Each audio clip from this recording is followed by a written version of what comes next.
When I was 22 and fresh out of college, I went to Ghana, West Africa to teach high school as a Peace Corps volunteer.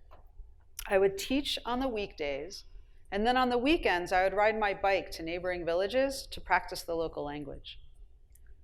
One weekend, I rode my bike 5 kilometers on a dirt road to this small little village called Morso. The villagers, they brought me to meet the chief, and I greeted him, and then I asked him if I could take his photo. And he said, of course. And he called over his family, a busload of people who all surrounded him, and I took his photo. And then I asked the chief if I could take a photo of just him. And he responded, this is just me. Who am I without my family? This is just me. You see, what he was trying to explain is that each of us exist in the context of relationships. And this idea is a core principle at PowerMyLearning because students also exist in the context of relationships. We just call them learning relationships. My name is Elizabeth Stock, and I'm the CEO and co-founder of PowerMyLearning. Now, the power of these learning relationships is something that our schools know on a deep level. Now, this might not be evident, because when you talk with a school administrator, they'll want to talk about how they're trying to raise student achievement by, say, training their teachers on a new way to teach math, or inviting parents to Taco Tuesdays. But when you think about it, these really are about learning relationships between teachers and students in the first case, and students and families in the second case. So, if schools already know about learning relationships, they're already focused on them, then why are we not seeing amazing results? The reason why is because they're thinking of them in a line with teachers, then students, then families. What we really need to do is think of them as a triangle where all 3 are interconnected by learning relationships and all 3 are working together on the same page. This is our insight after 20 years of working with schools. When the triangle is strong and teachers and families are reinforcing each other, that's when students do the best academically and the best social-emotionally. Now, I have a background as a teacher, but also as an MIT engineer. And we leverage technology to strengthen the triangle. But we do it differently than other ed tech organizations, because they look at the same triangle, and they rub their hands together, and they go, oh my God, I could build the best software to do what a teacher is supposed to do. Or I could build the most amazing code to do what a family member is supposed to do.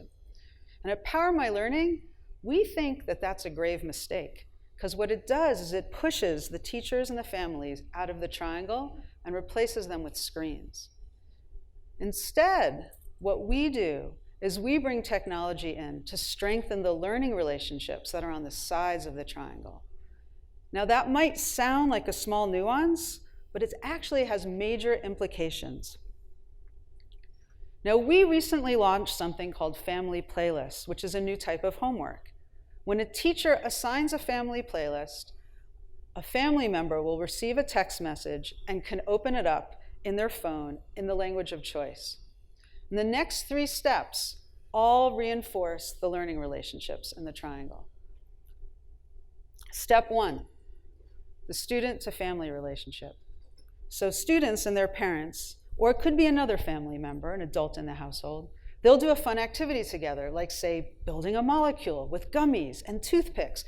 And the student gets to play the role of the teacher. Like, no, mama, the carbon atom actually goes here.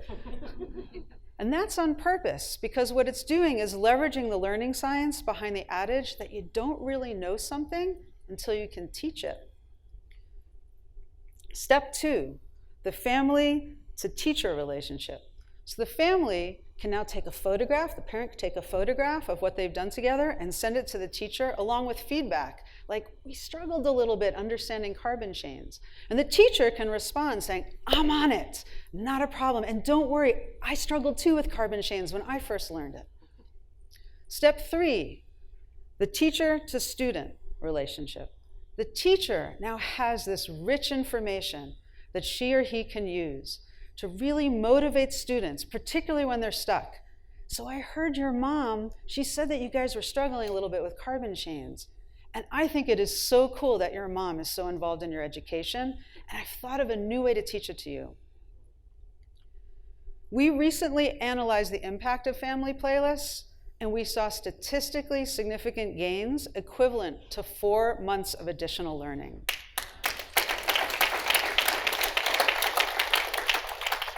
Family playlists, they also break down barriers, and they enable schools to drive equity and inclusion in education. You can do a family playlist in Spanish. You can do it in Arabic. And family playlists are on your phone, and we all know that cell phones are ubiquitous, even in under-resourced communities. You know, the magic of the triangle is really something amazing to behold. Last year, I met Daisha, her 6th grade son, Jalen, and his teacher, Miss Arenas. Now, Daisha and Jalen, they did family playlists all through the fall and the winter, and then when it came time for the parent-teacher conference, and Daisha showed up at Miss Arenas' door, Miss Arenas leapt up from her chair, ran over, and gave Daisha a huge hug. Now, Daisha and Miss Arenas, they started as strangers, but now they are teammates. And Jalen, he started getting D's, and now he gets B's.